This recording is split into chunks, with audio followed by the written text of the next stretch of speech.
Hello అందరికీ. మనం చేసుకోబోయే రెసిపీ ఇవాళ చింత చిగురు పప్పు. ఇవాళ ప్రొద్దున్నే మా ఇంటి ముందు చింత చిగురు వచ్చిందండి. ఇంకా వెంటనే తీసుకున్నాను. ఇది మనకి సీజన్లో దొరుకుతుందండి, ఎప్పుడు పడితే అప్పుడు దొరకదు. కాబట్టి దాన్ని మనం మిస్ చేసుకోకుండా ఉపయోగించుకుంటే దీనివల్ల ఆరోగ్య ప్రయోజనాలు మనకి ఎన్నో అందుతాయండి. ఇవి కామెర్ల వ్యాధిని, మొలలు, జీర్ణాశయాన్ని క్లీన్ చేస్తుంది. ఎనీమియా అంటే రక్తహీనతను తగ్గిస్తుంది. వాత వ్యాధుల నుంచి రక్షిస్తుంది. కొన్ని రకాల క్యాన్సర్స్ కూడా ఉపయోగపడుతుంది. సి విటమిన్ ఉంటుంది, యాంటీ ఇన్ఫ్లమేషన్ ఉంటుంది, మేధస్సుని పెంచుతుంది. ఇవ్వండి చింత చిగురు వల్ల నాకు తెలిసిన ప్రయోజనాలు.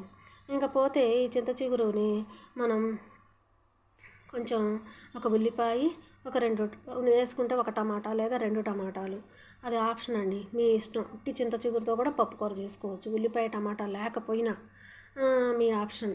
పచ్చిమిర్చి మటుకు కంపల్సరీ కామన్గా వేయండి. ఇంకా వేసేసి కుక్కర్లో పెట్టుకోండి. ఇది బ్యాచిలర్స్కి లంచ్ బాక్స్లోకి చాలా ఈజీగా అయిపోయే రెసిపీ అండి. 5 మినిట్స్లో రెసిపీ అయిపోతుందండి. అలా కుక్కర్లో పెట్టేసుకోండి. స్టీమ్ వచ్చిన తర్వాత 5 విజిల్స్ రానిచ్చిన తర్వాత స్టీమ్ చల్లారిన తర్వాత బయటకు తీసి దాన్ని గెంటతో శుభ్రంగా వెనిపివేయండి. కందిపప్పు మంచిగా అయితే కవ్వాలు పెట్టక్కర్లేదండి. గెంటతోనే మంచిగా వెనిపివేస్తే సాఫ్ట్గా అయిపోతుందండి పప్పు. ఇంకా అయిపోయిన తర్వాత అలా ఎనిపేసి సిమ్ మీద పెట్టేసి పొయ్యి మీద ఒక 2 నిమిషాలు ఉడకనివ్వండి. ఉడికిన తర్వాత ఇంకా కళాయిలో నూనె పోసి మినపప్పు, ఆవాలు, జీలకర్ర, కరివేపాకు, ఇంగువ అన్నీ వేసి పోపు పెట్టుకొని తాలింపు పెట్టేయండి. ఆ తర్వాత కూడా ఒక 2 నిమిషాలు పొయ్యి మీద దాన్ని ఉడకనివ్వండి. చింత చిగురు పప్పు చాలా టేస్టీగా ఉంటుందండి. ఇది బ్యాచిలర్స్కి, సింగిల్గా ఉండే వాళ్ళకి 5 మినిట్స్లో లంచ్ బాక్స్లో కూడా చాలా ఉపయోగపడుతుందండి. 5 మినిట్స్లో అయిపోతుందండి ఈ పప్పు కూర.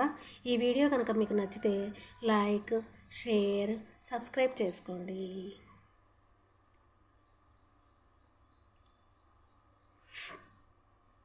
ఆల్మోస్ట్ చింత చిగురు పప్పు రెడీ అయిపోయిందండి.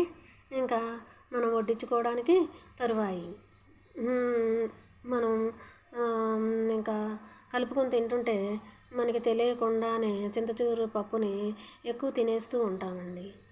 దట్ ఈజ్ చింత చిగురు పప్పు.